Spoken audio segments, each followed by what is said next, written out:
hear from Cory Tamler, the winner of the fiction category.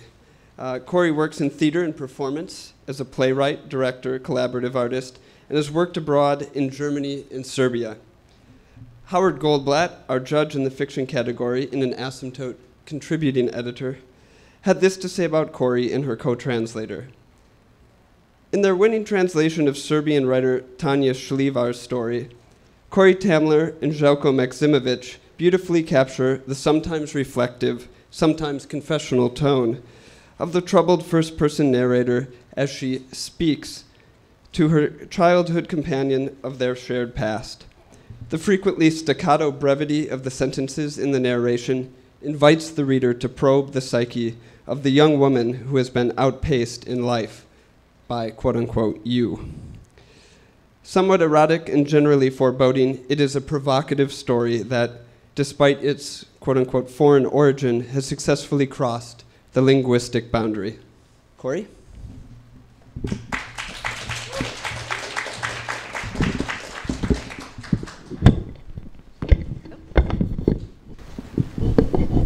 Hi.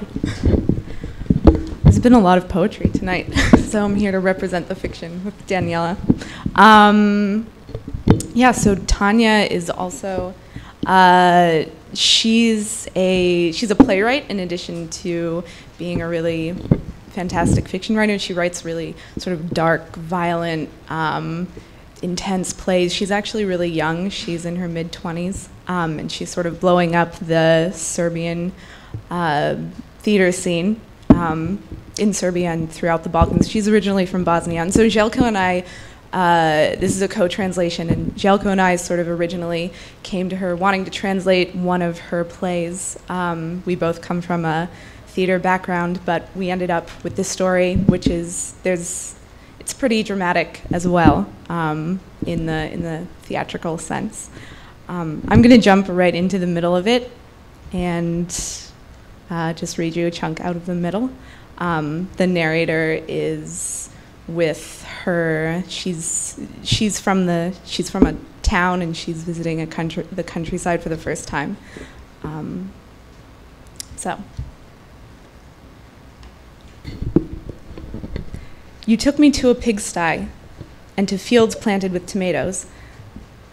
There were pigs with pierced noses in the sty, wild boars who somehow had managed to convince everyone that their skin was pink, not gray, and that their muzzles were smaller, that they were tame, that they didn't eat their young. All you had to do was lean against the fence to know that the pig still has rough skin, bristles, all of those disturbing things, regardless of the absurd pink color. We imagine licking the pig's skin, the bristles making our tongues bleed. I look at you and see the blood gushing from your mouth, and we both know these pigs in the sty are not the ones we devour in celebrations. Somebody is lying. Somebody's shutting up wild boars in our pigsties and making us say that their skin is pink and their tails are curly. We ate watermelons that your mother sliced for us and then fed the pigs with the leftover rinds. They were so juicy that we, too, nibbled on the rinds like pigs. We even ate the pale green parts, remember? You were so cute and so voracious. We would throw the watermelon rinds into the pigsty and watch them disappear instantly into the digestive tract of whichever pig snatched at them first. The sty seemed huge to us, immense. We were mad that they had such a vast playing ground at their disposal, unlike us. We only had the yard, bounded by a wooden fence because we're making a mistake, your grandma would tell us, if we go down the road to the forest. It made us angry. They're pigs, and they have an entire sty, and we, the kids, only have the yard. The sty was shared. It belonged to both pigs and people, but only to grown people. You, confused boy, put 2 rings on your body. You didn't remind me of the pigs with pierced noses, not when you did it. You put 2 earrings into your left ear. For quite a while, I really loved the taste of metal on my tongue, and I used to take your ear into my mouth. I would suck on those 2 earrings for hours. I don't do that anymore. You met a lot of girls after me in that town of ours. Yes, I was the first one you held by the hand in the meadow behind the buildings, but the ones after me were more right. You also have one of them now. She's young, a high school student. I had to get a look at her, although I knew it was a mistake. You think she's prettier than me. You told me so when I insisted you admit it. I think so, too. She is prettier. But I pretend that I'm leading a life more valuable than hers. Like, I didn't only visit the countryside with you, I traveled to America and stuff, and she's just a kid who'd never dare to read anything more recent than Baudelaire. Back then in the countryside, looking at the pigsty that divides your yard from the yard of the hairdresser's daughter, I felt the warmth between my legs.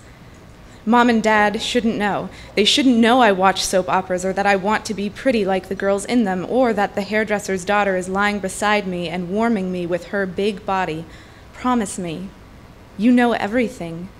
You made me happy more than anyone and hurt me more than anyone, the same as I hurt you after all. Then, when I left with her, and many times after, Mom and Dad know none of this about me. You were the only one who knew it all, and then forgot it. I jumped the fence quite suddenly and found myself in that vastness, in the sty. The devastating fact was that it, too, was bounded. I didn't invite you to join. You remember, of course, because every time somebody doesn't invite you somewhere, it hurts. To a birthday, to a picnic, to a pigsty, forgive me. But it didn't take long for you to return the favor. The pigs were everywhere, and naturally I got scared. If Mother finds out, if Mother finds out, if Mother finds out, I was dirty in the pigsty and I'd violated your grandmother's band. Pink hue, gray hue, hair on my breasts, the bristles, pierced muzzles, your 2 earrings, sex with other people, sex with animals, sex with people of the same sex, those who are not you. The moment I slept with someone who wasn't you, I could have easily raped a child. The pigs in the sty became curious. They wanted a piece of me, a piece of my clothes. I climbed a tree. I'm always making mistake after mistake after mistake. Long after, the 2 of us were listening to music and lying on the bed in my room. The lights were out. Those were the days when we pretended to be in love with each other, and we weren't making mistakes then. Everybody was saying, "It's right, you've known each other for so long, ever since he moved to town. You're wonderful kids." We both consider those days to be the happiest, but I'm forgetting them. Now I only have words. You know, you little rogue. I tell everyone, I loved, he loved, but I don't know if that's true. I'm just pretending. Yes, we were happy then, and what else would we have been? And I remember those moments, I remember them, but I don't feel them. I know for sure that there have been several times since I've known you when I've felt that I don't need anyone but you. No one. Let them all die, everyone but you, and I wouldn't blink an eye. You were soft and obedient, and I loved to put your earrings in my mouth. And today, I only boast of once feeling what was right. I loved a boy, and I wanted to marry him and give him children. We had known each other for so long, ever since he came to town. I had known his mother and his grandmother and grandfather for almost as long as I had known him, and that was nice and good. Stop there. Thank you.